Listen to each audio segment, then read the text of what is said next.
vocatives. A vocative is somebody's name when you call somebody by their name. That's a vocative. And they are typically de-accented when they come at the end of an utterance. So if I say to Matthew, I say, "Where are you going, Matthew?" Matthew is de-accented. It still has a rhythmic beat. "Where are you going?" But he doesn't have any intonational problems.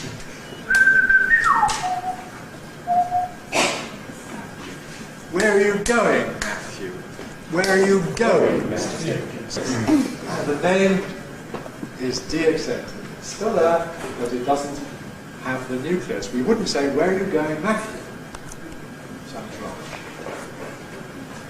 This can occasionally be important for the meaning. Introducing somebody. "This is my brother, Tony." I'm talking to Tony. "This is my brother." I'm talking to Tony. "Now, Tony, here is my brother." Compare. "This is my brother, Tony." Tony is my brother. I'm introducing him to somebody else. "This is my brother, Tony." Again, I'm introducing my brother Tony to somebody else. There's a subtle difference there. If I have two brothers, one of whom is called Tony, "This is my brother Tony." That over there is my brother Roger. Right, this is my brother Tony. But equally, if I just say, "This is my brother." Oh, and by the way, this is Tony. It's like making two separate statements. But if it's a vocative, then no accent. One of the ways we teach English-speaking learners to produce a low-level tone, people find it quite hard to produce a low-level tone at first, is we make them imagine they're saying "good morning" to somebody, and a nonsense word or something is the person's name. If you think of a vocative after "good morning," then it's going to have a nice low tone. "Mr. Jenkinson." "Good morning, Mr. Jenkinson." "Good morning, Mr. Jenkinson." "Mr. Jenkinson" is low level. "Would you like to try that?" "Good morning, Mr. Jenkinson." "Good morning, Mr. Jenkinson." Good.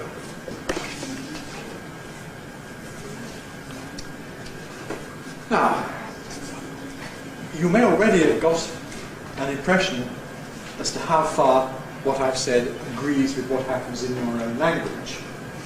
Much of it, I say, is common to a lot of different languages. Some of it isn't. There's an interesting recent article about the similarities and differences between Spanish and English nucleus placement. An article by Hector Ortiz Lira, which your tutors can refer you to in the recent collection of articles in honour of O'Connor. We notice, of course, the foreign speakers of English who seem to get it wrong. But, of course, this also depends on how fluent you are. If you find it very difficult to put a sentence together at normal speed in English, there's hardly time to make mistakes about intonation. And really that's why perhaps it's correct to reserve great study of intonation for those who are at a fairly advanced stage. Because unless you're going to be uttering complete sentences or complete long utterances, I say you really can't exploit intonation to the full.